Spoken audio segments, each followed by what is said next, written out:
लहान असो किंवा मोठा असो, पिझ्झा हा असा पदार्थ आहे जो प्रत्येकाला आवडतो. पण कधी तुमच्या मनात हा प्रश्न आला का की आपल्या सर्वांच्या आवडतीच्या पिझ्झाची नेमकी निर्मिती कशी झाली असेल? तर चला जाणून घेऊया. एकदा एका राजाला पंचपक्वान्नाचे भोजन बेचव लागू लागलं. मजा वाटे ना, मग तो वेस्ट पालटून राज्यातल्या लोकांमध्ये मिसळला. शेतात राबला, तेथेच गरीब शेतकऱ्यांच्या शिदोरीतली झुणका भाकरी, मिरचीचा ठेसा असं रागडं जेवण तळ हातावर घेऊन जेवला आणि मग काय तृप्त झाला. श्रमाची आणि श्रमिक जीवनाची थोरवी सांगणारी ही गोष्ट आपण लहानपणापासूनच ऐकतो, पण ती प्रत्यक्षात घडलेली आहे हे मात्र ठाऊक नसतं. युरोपातल्या नापोली उर्फ नेपलस हे बंदर 17व्या ते 18व्या शतकात कायम गजबजलेलं असायचं. खलाशी, हमाल, मजूर अशा थकल्या शिंगेल्यांना स्वस्तात जेवण पुरवणाऱ्या कित्येक लहान खानावळी नेपलसच्या बंदर भागात होत्या. परंतु टेबलाशी बसून साग्र संगीत जेवायला वेळ होता कोणाकडे?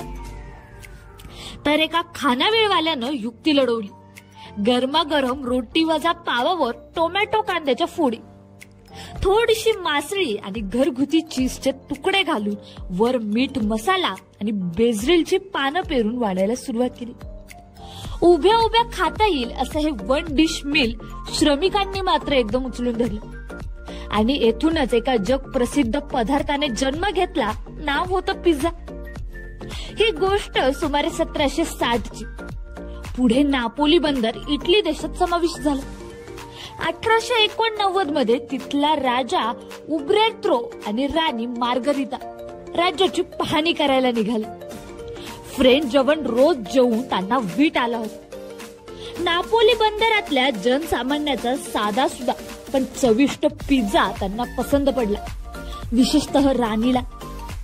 पण साऱ्या जगाला त्याची महती कळायला अजून बराच अवधी होता. 20व्या शतकाच्या पूर्वार्धात बेटावरच्या खलाशामार्फत पिझ्झा अमेरिकेत धडकला. पुढे दुसऱ्या महायुद्धात पोळलेल्या युरोपीय देशातून अमेरिकेला प्रचंड प्रमाणात स्थलांतर झाले.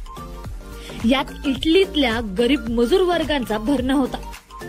अमेरिकेने या माणसांनाच नव्हे तर त्यांच्या खाद्य संस्कृतीलाही आश्रय दिला. न्यूयॉर्क, बॉस्टन, शिकागो अशा शहरात पिझ्झा सहज मिळू लागला. त्याच्यावर घातल्या जाणाऱ्या टॉपिक्सवर अनेक देशाचा प्रभाव पडून भरपूर वैविध्य आलं. मेक्सिकोतल्या भोंग्या मिरच्या, मक्याचे दाणे आले. स्थलांतरितांचा, श्रमिकांचा आहार म्हणून पिझ्झाची कधीही उपेक्षा झाली नाही. उलट सर्वच स्तरावर तो वर्किंग लंच म्हणून लोकप्रिय झाला. पिझ्झा विक्रेत्यांनी त्याचं बाजार मूल्य झटकन ओळखलं आणि आपापली साखळी दुकानं उघडून उर्वरित जगात आपला पाया भक्कम रोवला. नापोली बंदर आणि राणी मार्गरिता त्यांच्या नावाचे खास पिझ्झा अजूनही मिळतात. 1990च्या दशकात भारताने पिझ्झा स्टोअरचे पहिलं उद्घाटन पाहिलं. डॉमिनोज पिझ्झा हा भारतातील पहिला अमेरिकन पिझ्झा ब्रँड बनला.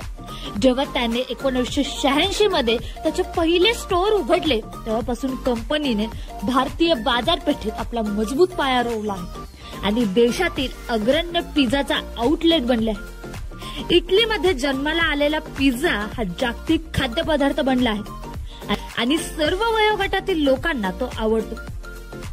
अमेरिकन पिझ्झा चेन डॉमिनोज पिझ्झाने भारतात आपले पहिले स्टोअर नवी दिल्लीत उघडले. तेव्हाच पिझ्झा भारतात दाखल झाला. डॉमिनोज नंतर लवकरच पिझ्झा कॉर्नर आणि पिझ्झा हंट सारख्या इतर पिझ्झा साखळी आल्या. पिझ्झा हा भारतीयांना झटपट हिट झाला कारण तो कार्यरत लोकसंख्येसाठी एक व्यवहार्य पर्याय होता.